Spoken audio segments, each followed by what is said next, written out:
সুপ্রিয় দর্শক, আসসালামু আলাইকুম। জেডবিডি নিউজ 24 এর সর্বশেষ সংবাদে আপনাদের সবাইকে স্বাগতম।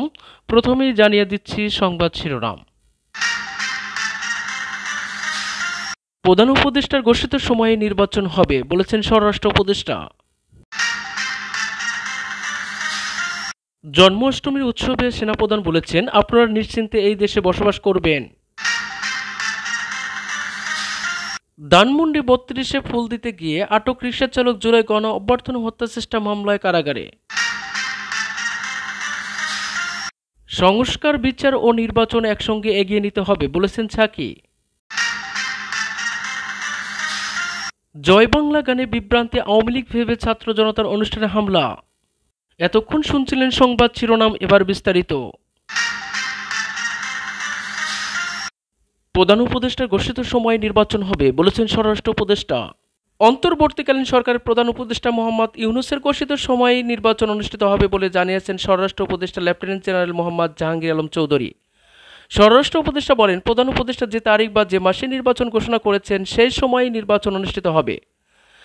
প্রধান উপদেষ্টার কথার উপর আমাদের কোনো কথা নেই। ক্ষমতা জনগণের হাতে, জনগণ নির্বাচনমুখী হলে কেউ বাধা দিতে বা বন্ধ করতে পারবে না। শনিবার দুপুরে রাজধানী মোহাম্মদপুর কৃষি মার্কেট পরিদর্শনের পর সাংবাদিকদের সঙ্গে আলাপকালে তিনি একথা জানান। মোহাম্মদপুর ও মিরপুর চাঁদাবাজ বেশি হয় জানিয়ে স্বরাষ্ট্র উপদেষ্টা বলেন, চাঁদাবাজ যেই হোক তাকে আইনের আওতায় আনা হবে।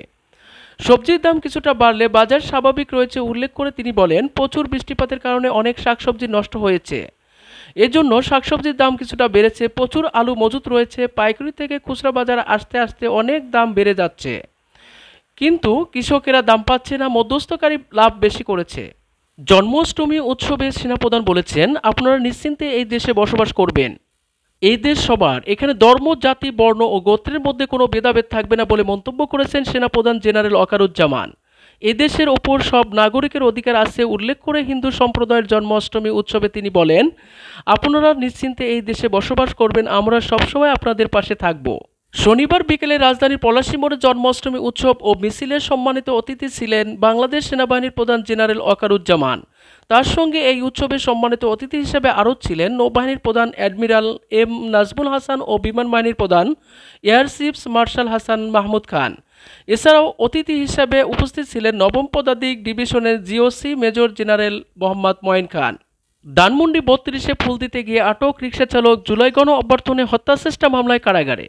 বঙ্গবন্ধু শেখ মুজিবুর রহমানের মৃত্যুবার্ষিকীতে রাজধানীর ধানমন্ডি ৩২ নম্বরে শ্রদ্ধা জানাতে গিয়ে গণপিটুনিতে শিকার হওয়া রিকশা চালক আজিজুর রহমানকে জুলাই গণ অভ্যর্থনের সময় একটি হত্যাকারী মামলার গ্রেপ্তার দেখিয়েছেন পুলিশ।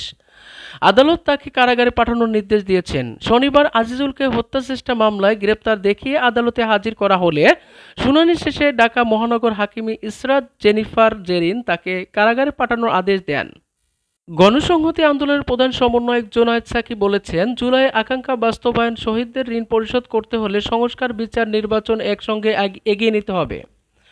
এই তিন কর্মসূচির যেন কোনো শক্তি বাধা সৃষ্টি করতে না পারে, সেজন্য দেশের তরুণদের সচেতন থাকতে হবে।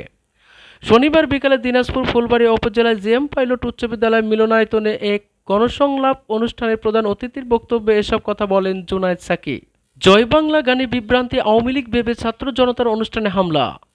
চাঁদপুরে 15ই আগস্ট জেলা আওয়ামী লীগের পরিত্যক্ত কার্যালয়ে আয়োজন করা হয়েছিল মিউজিক পার্টির। জুলাই আন্দোলনের অংশ নেওয়া কিছু ছাত্র জনতার আয়োজনের ওই অনুষ্ঠানে ব্যঙ্গ করে বাজানো হয় জয় বাংলা জিতবে আবার নৌকা গান।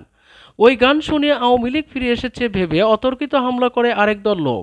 এ সময় মিউজিক পার্টির জন্য আনা সরঞ্জাম ভাঙচুর করা হয়।